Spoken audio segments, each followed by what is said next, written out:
Hello everybody, Dashmore here, back with another video for you all. And today we're playing more Halo Infinite.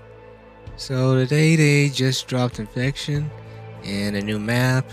So as you can see, that's what we're playing on right now. I think they've also added some other stuff, but we'll be checking that out in the video for today. So yeah, let's go ahead and jump right into it. So if we head over to the contents of what this update entails, looks like they've added a new battle pass, career ranks, new maps, forge updates, future playlists and events, campaign isolation, I wonder what that's all about, and shop updates. Of course, shop is always going to be updated, so I'm not even sure why it was added as one of the contents for this, but who knows, maybe they added something interesting. So let's start making our way through this content list here, starting with the battle pass. It seems like they added another 100 tiers for you to grind through. Should take you a bit, maybe about a month if you're really sweating through it. And along with that has come a new armor core, along with a new coding that is cross core, as far as you can use it on other cores besides the hazmat one they've added. That does not mean though that they've added cross-core customization. It just means that this one coding is cross-core, so I mean it's a step in the right direction for sure. So that's pretty cool. Moving on to career rank overview. Let's start by reading this first paragraph here. Season 4 Infection is landing on June 20th. We definitely have passed that time. And we'll be bringing with us some incredible content, features, and quality of life fixes. One of the most notable additions coming with this season is Career Rank, an all-new progression system in Halo Infinite. Today we'll be sharing a first look at Career Rank, how you progress through it, and more. Let's dive in. So skipping ahead a little bit, it says down here the progression system will be similar to Halo Reach and the Halo Master Chief Collection. Each level will have a military style rank with unique names and corresponding icons. And it's pretty cool from what I've been seeing. You play a game, your rank increases. Feels good. I wish, of course, that this was here earlier, but you know how it is, current gaming cycle, right? Like, can't have everything at release. But if we scroll down a little bit, we can see the different tiers that they've added for the career rank. You have your bronze and silver, and at the very bottom it looks to be platinum and maybe obsidian. Pretty cool looking designs they got here. I like the overall aesthetic.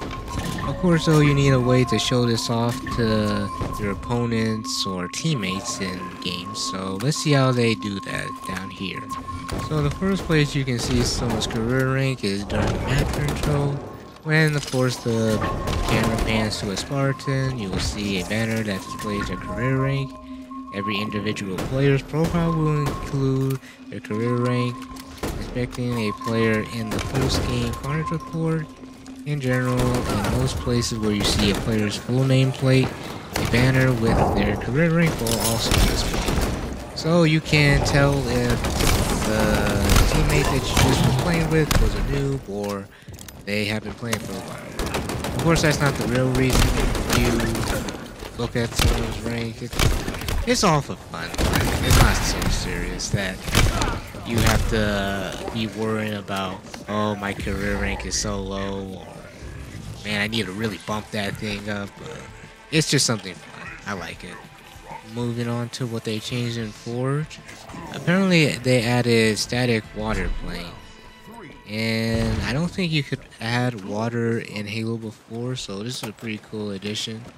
As you can see, this is without water on Chasm, and this is with water on Chasm. That definitely changes up the feel of the overall map, so I think that's a pretty cool addition. Seems like they're adding some more Forerunner objects. They're also adding some universal blockers. This side, I guess, would block players if you set it specifically to block players. Maybe you block projectiles or whatever else you could really think of. It's a good tool, I suppose, to keep things within a certain bounds of the map, so that looks cool. Seems like they're also adding some objects relating to mini games. So I guess the capture the zone object, the skull, and I think oddball. And then there's a ball which maybe was relating to like a bomb mode or something, but it gives more options to forgers to make new modes, so that's pretty cool. And there's also budget improvements and some other things that we won't really go into because the list is a bit lengthy here.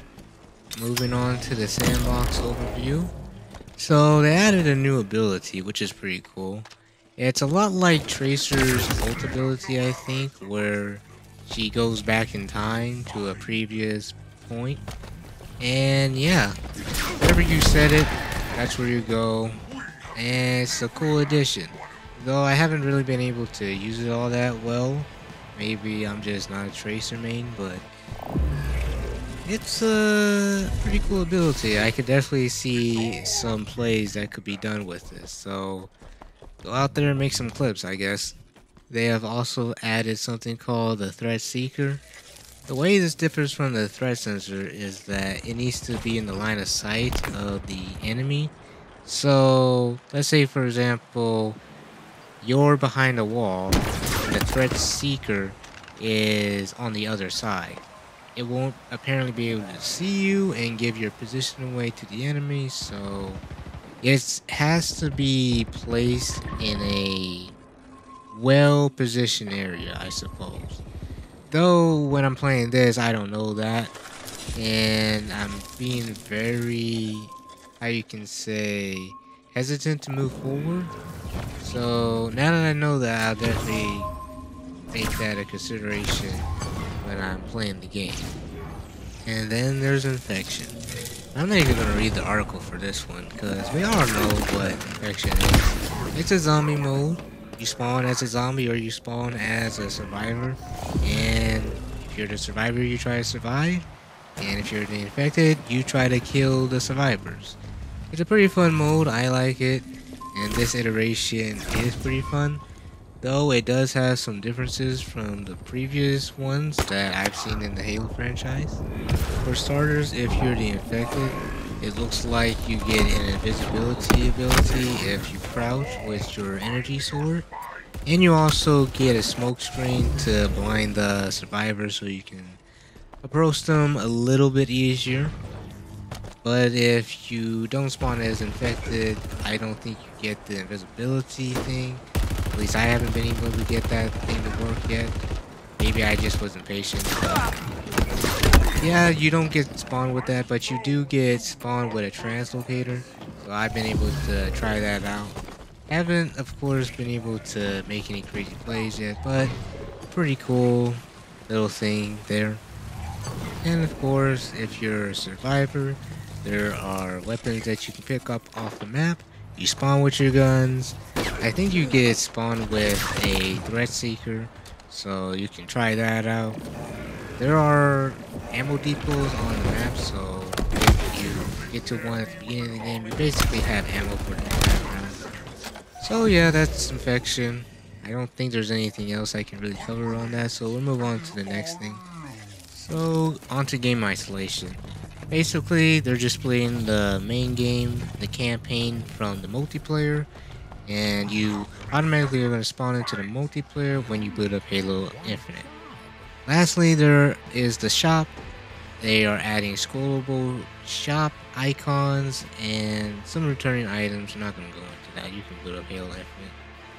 Anyways, though, our time is short, so I'll cut it here. If you want to support me, leave a like, subscribe, or comment. If you wanted more than that, you can check out my game out on my website or itch.io. There'll be a trailer for that on my all channel on YouTube. So yeah, I'll see you guys in the next video. See you guys then.